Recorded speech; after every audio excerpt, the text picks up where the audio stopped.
Hello. This is my first Helicon West reading, and based on what happens in the next 7 minutes, it may be my last as well, so I appreciate your patience with me. I have 2 poems that I wanted to share with you.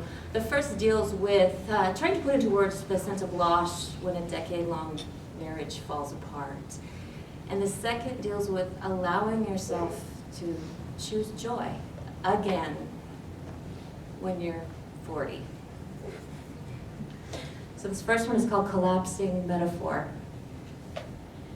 We passed the fire-killed forest, skeletal trees standing lonely, white ghosts reaching up to the sun, not knowing they are dead, but still reaching up to the sun, or maybe knowing, but unsure of what else they should do, what else than what they have always done. Leafless, branchless, barkless, fibers decaying, breaking down, as still they reach up to the sun. My father says fire kill freeze a forest, removing old growth, he says, cleaning and clearing and unchoking the soil and carving a path for life to spring, resurrected, he says, the phoenix from ash. And I want this metaphor for me, for starting over after fire consumes the familiar, what I once knew, what once held me strong, what once made me sure. But my hollow remains still reach up to the sun, unsure of what else they should do. And this one is called Under Construction, a Love Poem. Stretch marks shine, pale highways canvassing my belly, my hips, my thighs. To follow one will only lead to exits, on-ramps, intersections, and roads less traveled. An urban sprawl of scars that swirls impolite, ignoring city plans, civil design, but you caress my skin as if it were not broken and cracked like pavement bursting under pressure of frozen ice. You trace your finger along the ropey marks and follow them gently, softly, making sense of chaos, mapping and memorizing each with cartographer's care. You touch my hair-turned traitor, roots of silver, white, gray. You run fingers Sunday driving through my scalp, coaxing laugh lines around my mouth, my eyes. You write love on my skin, traveling each broken vein, sunspot, bruise. And my skin remembers the thrum of touch, the life of movement. A closed road reopens. Thank you.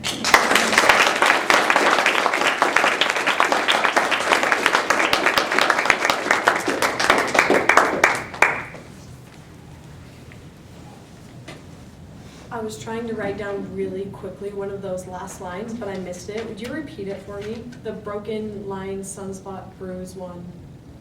You write love on my skin? No, it had the sunspot, bruise at the end of it. Traveling each broken vein, sunspot, bruise? Thank you. That's my anatomy right there. Well, your anatomy's beautiful. I mean, I liked it. I brought a poem tonight called In Response to My Dog Having Cancer, I Light a Cigarette. Cremation is the end game of the universe, and every pull on this menthol stick brings me 7 seconds closer to the finish line. My life, a tie in the quilt of heat that blankets the flat galaxy like a child that never goes to sleep. I do not like to think about the permanent loss of think, but the dog curled at my feet doesn't know what consciousness means, or lymphoma, or euthanasia.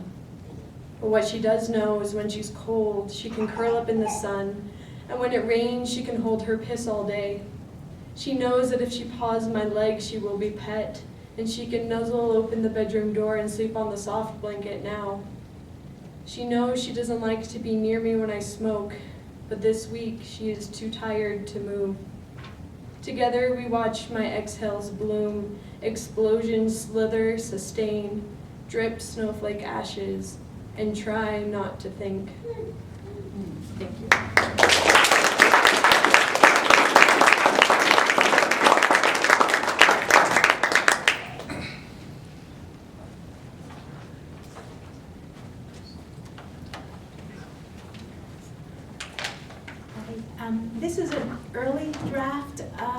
short story. No poetry in it at all, unfortunately. It's called Martin Sile.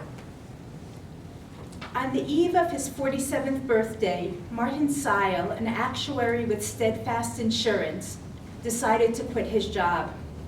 That night, sitting in his home office, he drafted a resignation letter. It could have been culled from any book on the subject. Sile ran his hand along his stubbled cheek and read the draft. Something wasn't right. He went to the kitchen for a snack. When he returned to the computer, he reread the draft and then pressed delete. His second attempt was interrupted by 2 barking dogs. Sile stepped onto the balcony of his 6th-floor apartment to investigate the racket.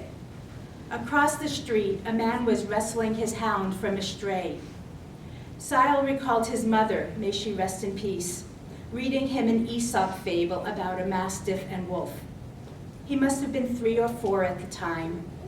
It was dark out, and he sat on her lap by the hearth. When she finished the story, he got up to stand by the fire. The brawl ceased, and Sile returned to his desk. He loosened his tie. Why was he still wearing it? And unfastened the button on his collar. An hour later, a revised version of the resignation letter lay on his desk. Sile reclined in the chair, his lean but languid body now at ease, and read what he'd written. Dear Manager, after calculating my life expectancy, I've come to the conclusion that I can hope to live another 29 years and 4 months.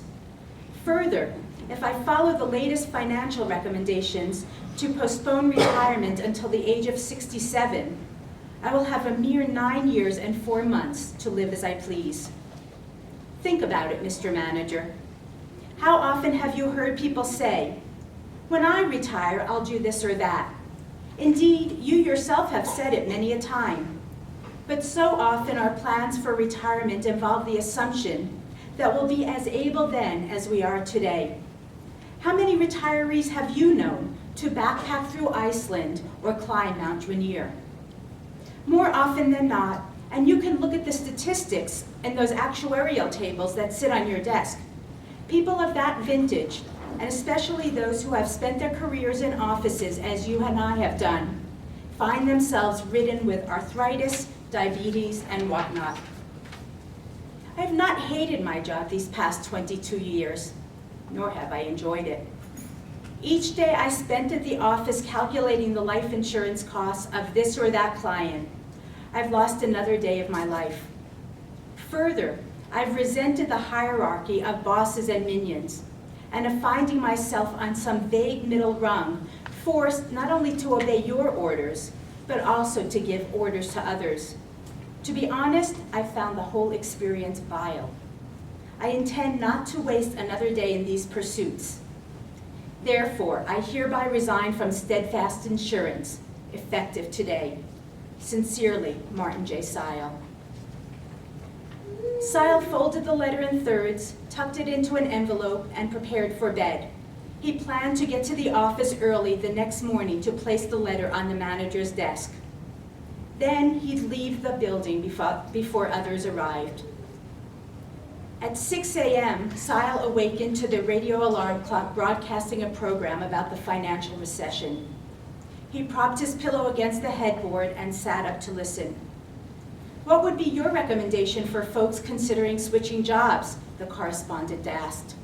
Hold off, a pundit replied. No one's hiring. Next year, maybe, but now's not the time. Sile felt his heart quicken. He closed his eyes and exhaled deeply to calm it. Maybe the pundit, an economics professor at Duke, had a point. In truth, Sile thought, his job wasn't all bad. He had a solid health insurance plan, a decent retirement package, ample vacation, and 5 personal days a year in lieu of a life insurance policy, for which he had no use as a single man without any kin. And unlike the newer employees who worked in cubicles, Sile had a private office where several times a day he shut the door, pushed the life insurance applications aside, and opened a wilderness magazine or perused a homesteading website. The manager always approved his leave requests, and so Sile spent 2 weeks each spring and another 2 each fall on the 5 acres he owned in the country. Even so, he felt like an animal on an extra long leash. Eventually, the job reined him in. Sile turned on the shower, but then changed his mind. It was getting late. He went to the sink to shave. The mirror on the medicine cabinet proffered the image of a drawn face with serious lead-colored eyes and short dark hair streaked with occasional gray.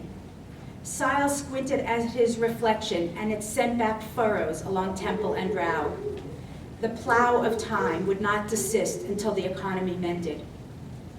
He returned the unused razor to the shelf and went to the bedroom to dress. Mist flecked the tree buds along the boulevard. A man sat on a bench holding a coffee cup in one hand and a ragged copy of the Times in the other. Sile had seen him before, oftentimes retrieving a newspaper someone had just thrown away, but had always ignored him. Now, Sile dug into his trouser pocket for a quarter and dropped it in the cup. "Hey man, what'd you do that for?" The man looked at him with alert green eyes. He had a scruffy, dun-colored beard and smooth skin.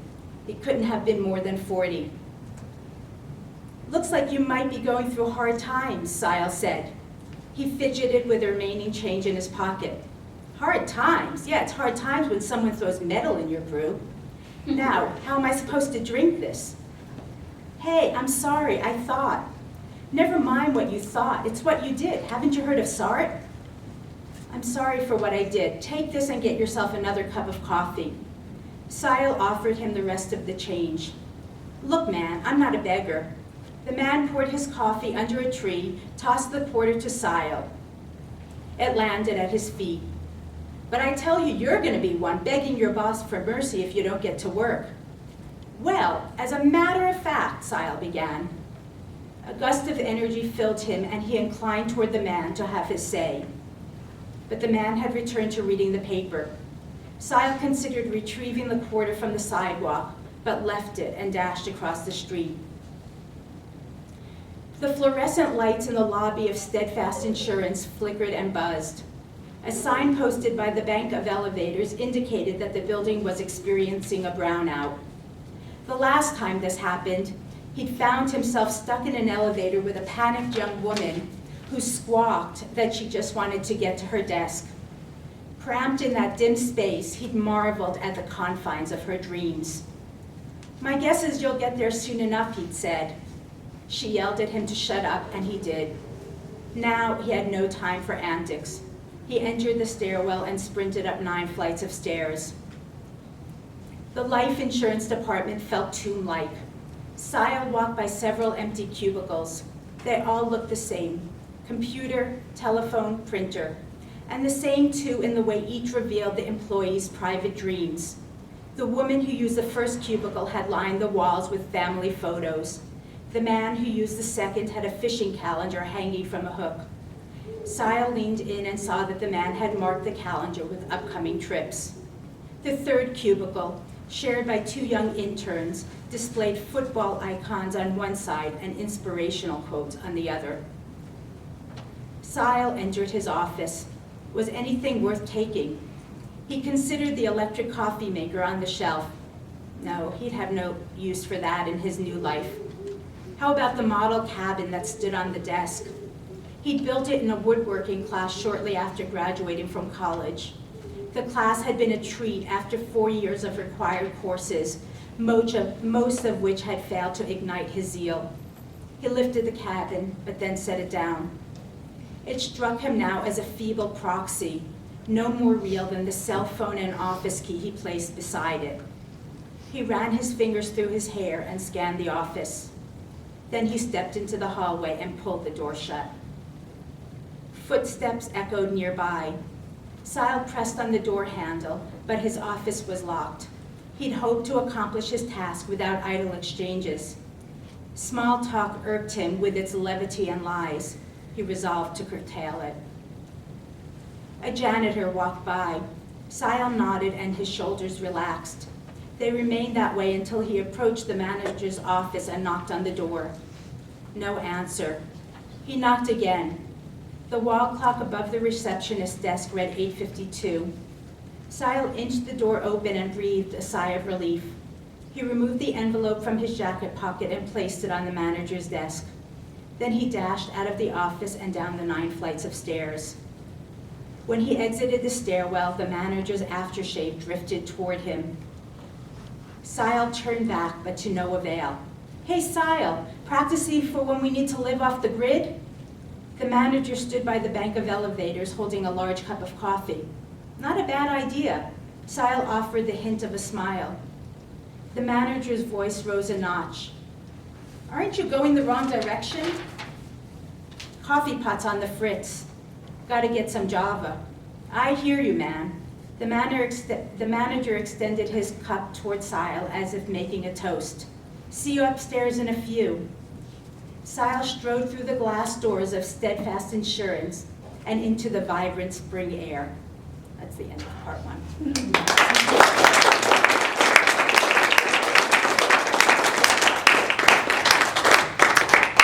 Thank you. Okay, our next 3 readers. Does anybody want to sign up? Yep, there's one last call. Yes, what's your name? Haley.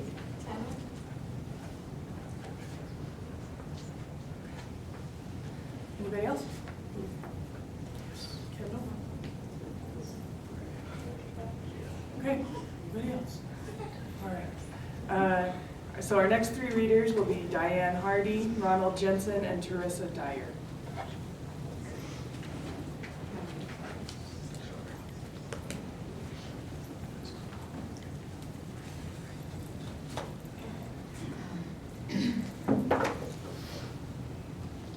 This is the introduction of a memoir that I wrote. It's called For Crying Out Loud. It's a childhood memoir. Hold on. Sherry found Mama mid-morning on Friday. I became concerned when she didn't answer my call, she said. So I left for work early and stopped by the house where I found her in bed, lying in filth from the night before, frozen with fear. I cleaned up the mess, got her bathed and dressed. Mama seemed much better by the time I left, but she called David at work that afternoon and told him to list her home because she intended to move into a care facility. Within a week, the house sold, and Mama entered the Brickyard Plaza in Sugar House. The buyer was a developer who told David to have all of Mama's belongings out within 5 days. He planned to gut the inside and then remodel. I met my siblings the following Saturday, and we dove into packing everything up. We need to take anything we want. The rest will be sold or donated to the Desert Industries, said David. Mama's already taken everything she wants, just one pickup load. Everything else goes. I looked around the sparsely furnished house.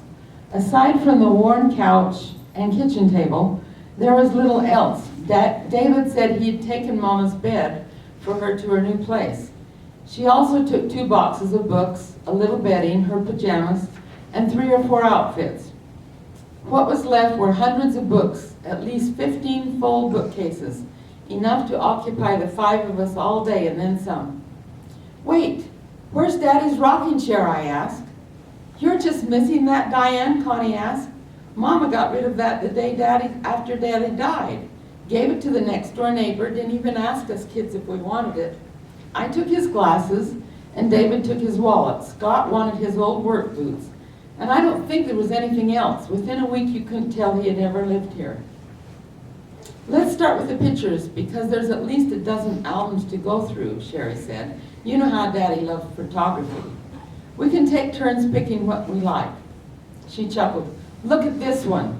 It's the one where Scott is crying and holding his bum. Let me see, laughed Scott.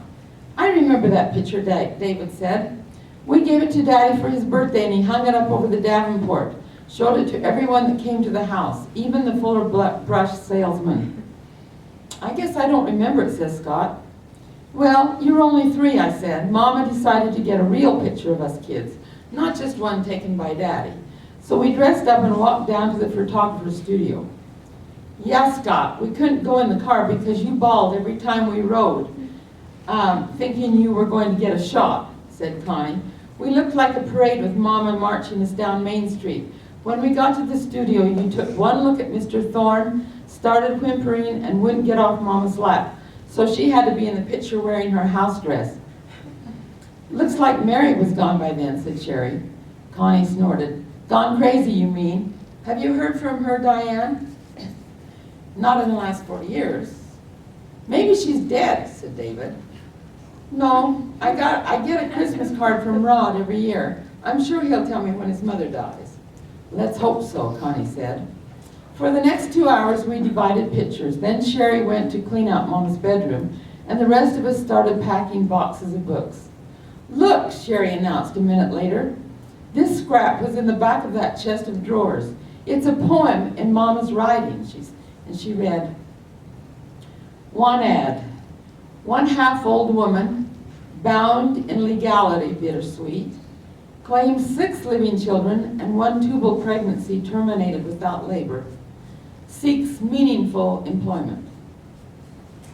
A brief silence before Connie, red-faced and sobbing, flung a book to the floor and stalked outside. David went on working as though he hadn't heard it. Sherry tossed the paper onto the trash pile. "How's that for maternal?" she huffed. Scott became defensive. "I don't get you girls. You're always knocking Mama. I had a great childhood." Sherry leaned over to me. Oh, the power of denial. The old anguish wrenched my gut, a smoldering coal in the pit of my stomach, one I couldn't get around. I quickly pocketed the poem and we went on working. 10 hours later, we toted out the last of Mama's belongings. Most of them went into Sherry's garage where they'd remain until we could have a yard sale. David browsed through a couple of Daddy's old math books and packed them into his van. Scott loaded the box of garden tools from the garage that David said he'd store until Scott could come from his home in California. They told us girls goodbye. David planned to drop Scott off at the Salt Lake International Airport and then drive across the city to his home. I helped Connie load house plants into her car. She didn't really want all of them, but couldn't let them die. "I've got to get home to my 3 cats," she said. "Puffer needs her insulin shot by 8:30. Sherry and I loaded her car with linens, dishes, and bedding to give to her 3 girls who were recently married and trying to set up in their own homes. She took several old Nicodemus books that we kids loved when we were young. Although they'd been out of print for many years and were quite valuable, Sherry planned to pass them down to her grandchildren. She walked me to my car. "Where's your stuff, Diane? You didn't take anything." I took enough, we all did. I arrived home at 11, exhausted and went right to bed, but I couldn't sleep. So I got up, turned on the dim hall light, and picked out a CD, Sondheim's Send in the Clowns. As I sat in my favorite armchair, Ara, purring louder than usual because I'd been gone, jumped up on my lap, kneaded my leg ferociously, and plopped down into a fur ball. The music stole inside of me, and soon I was venting my anger and frustration. Ara climbed up my chest, comforting me with wet kisses. I surrendered, laughing. Total acceptance, not from my mother, but from my cat. What a surprise. Who could foresee I'd come to feel about you what you'd felt about me? Why only now, when I see that you've drifted away? What a surprise, what a cliche. No mementos of us kids, no pictures around the house, no birthday cards stashed in drawers, no Mother's Day presents made in school, nothing to show we were ever a part of Mama's life, only a simple 7-line poem. Here we are, middle-aged men and women, still being ripped apart by our childhood. Isn't it rich? Isn't it queer? Losing my timing late in my career. And where are the clowns? Quick, send in the clowns. Don't bother, they're here. I wondered when it came to this. It wasn't always this way. There were good times when I was little, lots of them. Then Mama and Daddy changed. I guess we all did over time. You see, time is the interloper, the power. Time wasn't good to our family over the years. Rendered as clowns, helpless, conflicted, seasoned by demons, ridiculous really. I went on listening, really listening. Then I thought time wouldn't work against me. With understanding, it can be my friend. As my mind drifted back through the years, things slowly started to make sense, and I softly sang, now it'll be rich, now it'll be clear, no longer dark, ruled by fear. Let's send back the clowns, despicable clowns. Look, they're no longer here.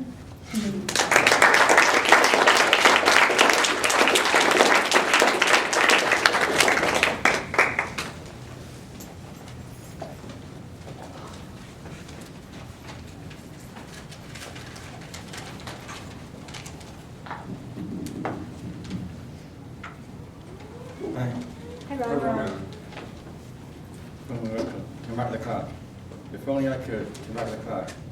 I'd be the kind of stand to talk. Keep my dad's best company after my mama died. Now I'm standing up by his side. Well, I'd be more of a rock if I could only turn back the clock.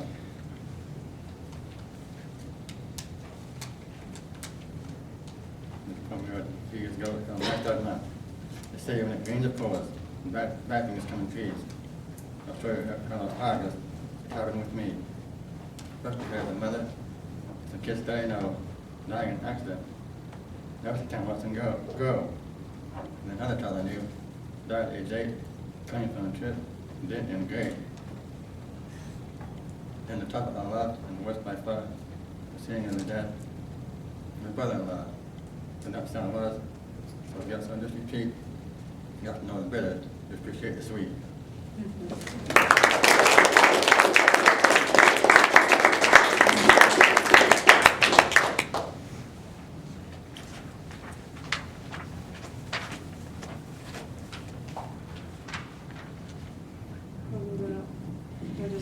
You want me to? Manhandle it at all. Yeah.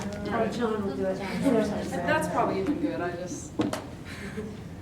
But we want to hear you Perfect. really well. Oh, yes. Star has already heard this. This is just a really short poem I wrote. I went to one of the summer poetry walkabouts that Star set up, and I wrote this while we were there, and then Star stared at me hard with that hard Star stare and said, "Don't change a thing." So I did. There. So it's untitled.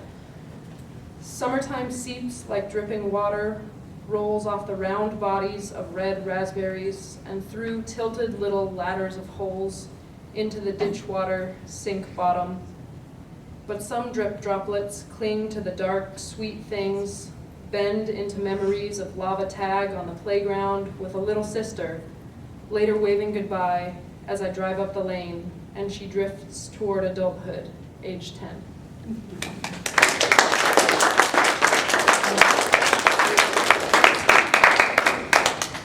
Okay, so our last two readers, Haley, what's your last name? Tanner. Haley Tanner and Kendall Pack.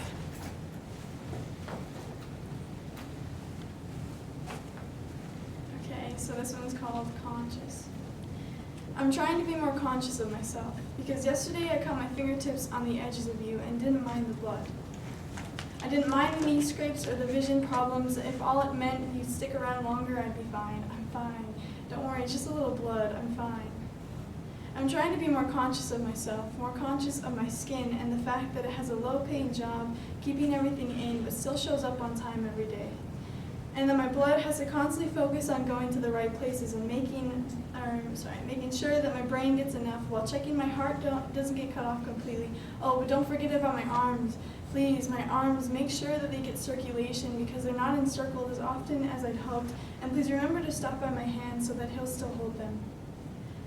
I'm trying to be more conscious of myself, more conscious about my eyelids because they're too focused on opening and closing to notice the tricks being played in front of them.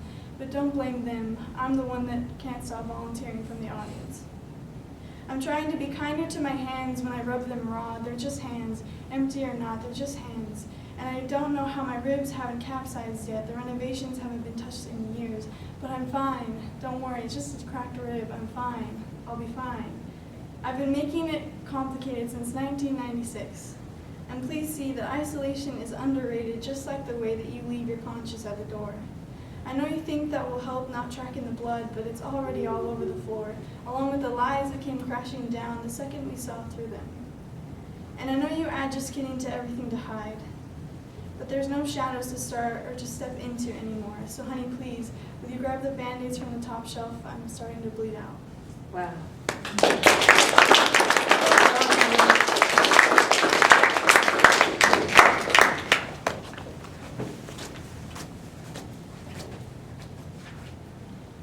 Thanks for all the readings, guys. It's just so good. Sorry I missed, the ones that were advertised. Sorry, John. Sorry, little Lisa. Okay, you are Lisa. I saw your picture once. Today was the day I decided I should ride my bike more, so I was very late. I apologize for that, but I'm glad I got here to hear all our readers. I'm going to set a timer so that I don't go way over. This is a story called Legs. It's a short story in 6 mercifully short parts, so don't worry. Rob wondered whether Carrie's fingers would recognize him when they touched the divot of a scar on his shin, when they skirted the edges of the jagged marks of stitching beside his knee, or at the more protrusive of the 2 moles on his calf. Yes, it had been years since they did it in high school, and briefly in high school, and yet more briefly in college. But during that time, she would spend hours tracing the markers on his leg with the tip of her finger and comment how his long scar was like a valley with its own geography, deep and cavernous at places. And she wondered what sorts of things she could discover at each grazing. She mused that she could hear sometimes the whisper of a secret when she ran their skin together, that the scrape and whoosh was a coded message from his body to hers, and that she would, with repeated listening, someday decipher the mystery. Now on the stage at the Turley reception hall, he sifted through their time together while he took up the last of 6 seats, all full